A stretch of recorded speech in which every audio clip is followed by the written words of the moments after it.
You are now listening to theGrio's Black Podcast Network, Black Culture Amplified. Thanks for joining us for part 2 of this conversation on Black Republicans. I think we left off on the converts, but let's get into the next category, the rejects. I'm world-famous white peopleologist Michael Harriot, and this is theGrio Daily, the only podcast that is willing to explain the 5 kinds of Black Republicans. Some people are lost in space. They are ships without a port, and the first person who accepts them becomes their party of choice. And it's not necessarily that they are rejected by the Democratic Party. It's just that they believe that they are rejected by the Democratic Party. For instance, the idea that I went to an all-Black school and they made fun of me because I was smart. I know we've heard that before, but the reality is, people get picked on in high school, and kids are mean, first of all, and they don't, know how to taper or control what they think and say. And then, young people are mean. And some of those people take that meanness or that ridicule and let that fuel them. They are fueled by hate, and they stamp that ridicule onto the face of every Black person they see.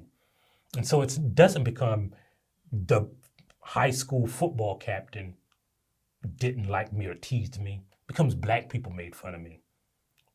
Black people said I acted like a quote unquote white person. Black people made fun of me for being studied. All the Black people. And because that ideology, that perception lines up with the public perception, right? When a Black person does something, all the Black people have done it.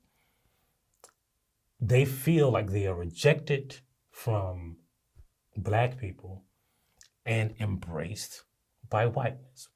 And not just those people, right? There are some people who, for instance, went to all white high schools and they adopted the ideology and the affinity for whiteness just to fit in.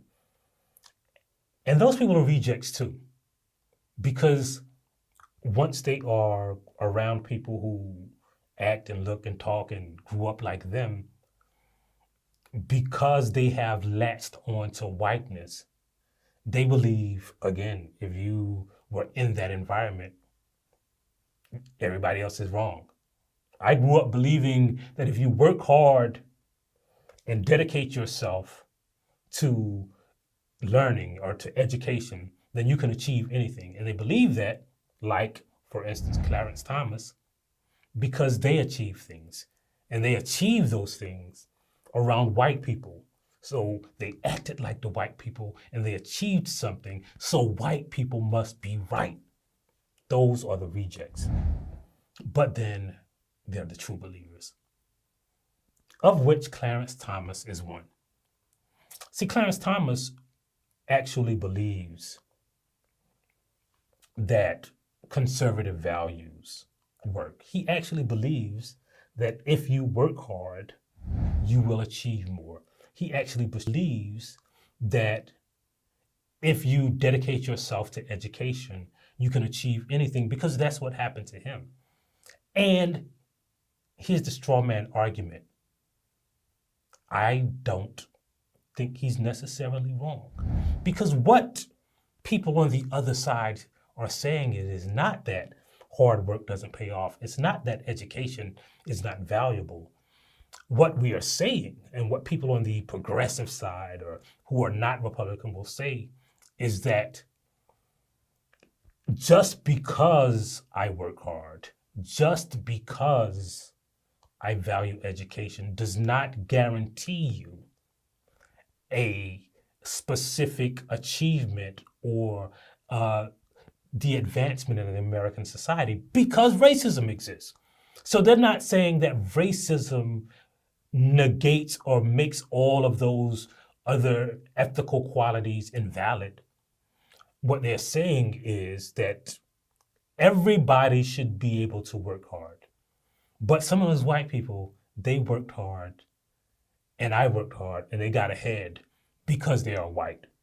And we have to construct a society where only how hard you work and your talents are what gives you or affords you opportunity to advance.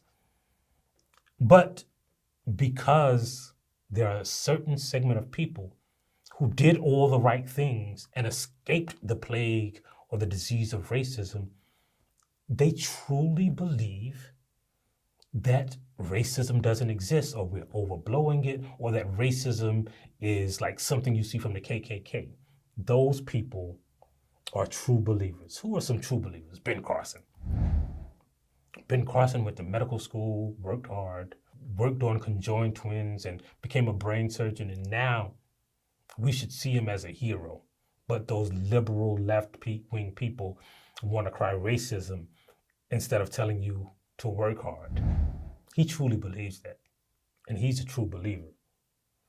And the last segment, the fifth kind of Black Republican, are dummies.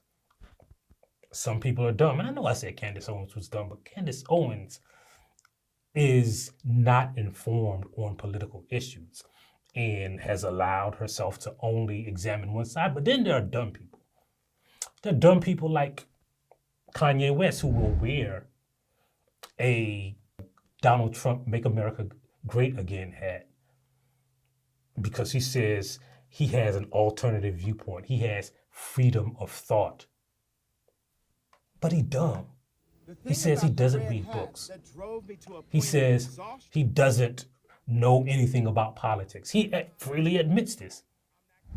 So he's more likely, I would imagine that Donald Trump is like, if he don't spit in your drink, he's a cool guy. If you're rich and powerful. So Kanye has been able to exist in a space where the racial aspect, even though he's Black, in some instances, he gets treated as a human being because he's Kanye West. And I imagine that Donald Trump is cool. And so he divorces all of the stuff that Donald Trump has done and said about Black people because of that privilege, because he's dumb, because he doesn't know about politics, because he probably hadn't read the newspaper articles about what Donald Trump's policies are. Same thing with one of my favorite examples of dummies, Herschel Walker. Herschel Walker is not a conservative. What values, conservative values, has Herschel Walker ever espoused? It's not like he believes in Christian conservative values. He skeeted in more white women than anybody, right? He got children spread out all around the world. So he doesn't believe in family values. He doesn't believe in hard work, right? He lied his way through. He said he was a business owner, owned one of the biggest Black-owned businesses in America, which wasn't true. He said he was, an FBI agent. That turned out not to be true. He said he graduated from college. That turned out not to be true. So he doesn't value education. What conservative values does he espouse? None. Not Christian. He's a liar. He beats women. He cheats. He has either sex outside of marriage or fornication. So that ain't Christian. But he's willing to talk about Jesus. So it ain't the Christian values. He doesn't really know anything about fiscal conservatorship, right? He want to spend y'all money on a wall. So that's not fiscally conservative, right? He wants to give corporations tax breaks, so that's not fiscally conservative. He does not know anything about conservative values. He doesn't have any values. He's just a dummy. And maybe he's a little grifter too, but mostly dummy. If you listen to him talk, he admits that he's not smart. So I'm sure he wouldn't disagree with me calling him a dummy, because kind of that's the definition of a dummy. And he is like 3-4 points away from becoming the next senator for the state of Georgia, because white people will embrace his ideology. Because again, you ain't never really seen like a smart, well-informed person who is trained in politics on the conservative side. No, it's just like random black people, whoever. They basically pick up black people from the side of the road and say, hey, you want to be a black Republican? All right, put on this suit. And those are the 5 kinds of black Republicans. Don't hate them, congratulate them. They found a place in the world to fit in. And as for you, you should go and find the theGrio app and download it. And as always, I'm going to leave you with a famous black saying. And today's black saying is, you better hope your mama don't see you doing that. If you liked what you heard, please give us a 5-star review, download the theGrio app, subscribe to the show, and share it with everyone you know. Please email all questions, suggestions, and compliments to podcasts@theGrio.com. You are now listening to theGrio's Black Podcast Network, Black Culture Amplified.